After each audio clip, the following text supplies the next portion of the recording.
Oscar Thacker and Goosebumps.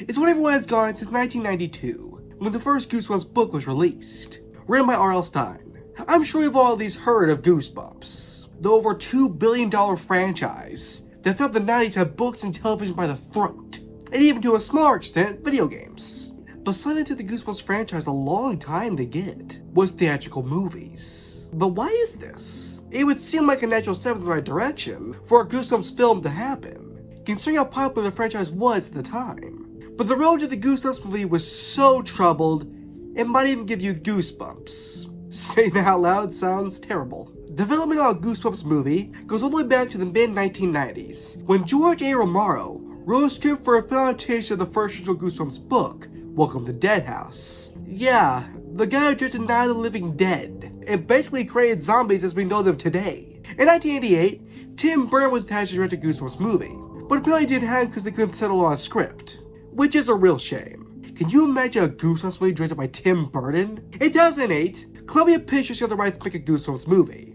and after much troubled development, in October 2015, Goosebumps was released. Directed by Rob Letterman, written by Darren Limke, starring Jack Black, Dylan Minetti, and Odie Rush to name a few. It has a pretty decent score on Rotten Tomatoes, and made $158.3 million on a budget between $58 and $84 million. So being a decent success all around. I remember watching Goosebumps after it came out on physical.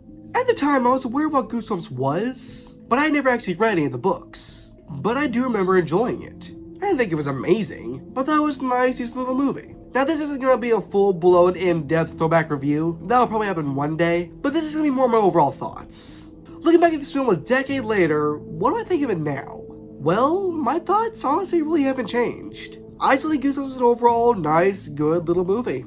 And after actually getting into the books from 2019, it is interesting to see all these monsters I've read about being one big movie. I do prefer Goosebumps to be episodic, like the 90s series, but as a neat little one-off thing, which it should have stayed as, I do like it. The film's effects are also fairly decent. Some pretty good designs overall, and CGI that holds up pretty well. I also like how Slappy is voiced by Jack Black. He also plays R.L. Stine in the movie, and it's a nice parallel between those two characters.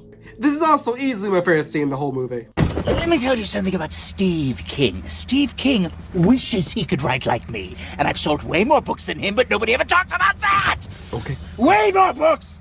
I like Stephen King and R.L. Stine, my two favorite authors. So yeah, I still do like Goosebumps. I still think it's good. But now we get to 3 years later in 2018, and we've got Goosebumps 2 Haunted Halloween. Directed by Ari Sandel, written by Rob Leiber, starring Wendy McLivin-Coivy, Madison Eastman, and Jeremy Ray Taylor to name a few. It made $93.3 million on a budget of $35 million, and didn't exactly do well critically. And I think it's just okay. Not bad, but I have no want to rewatch it. I do like having some monsters that are unique to the film, like the gummy bears or the giant balloon spider. On one hand, I like Slappy more the main focus, but I also think he gets pretty darn annoying at points. Most of that being that stupid giggle, which was used perfectly in the first film, but here I cannot stand it, is way overused.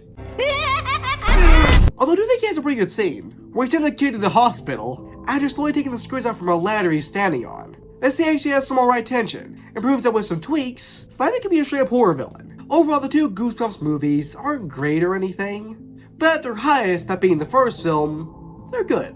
I love Goosebumps, but I do think Goosebumps works better as an anthology series, like how it was in the 90s. And it's probably why the new series on Disney Plus has been canceled after 2 seasons. So being honest, on the big screen, probably isn't the right place for Goosebumps. But let me know in the comments below, what do you think about the Goosebumps movies? Also, if you're enjoying this video, then like subscribing. Bye, guys, for now. Bye, Oscar Thacker.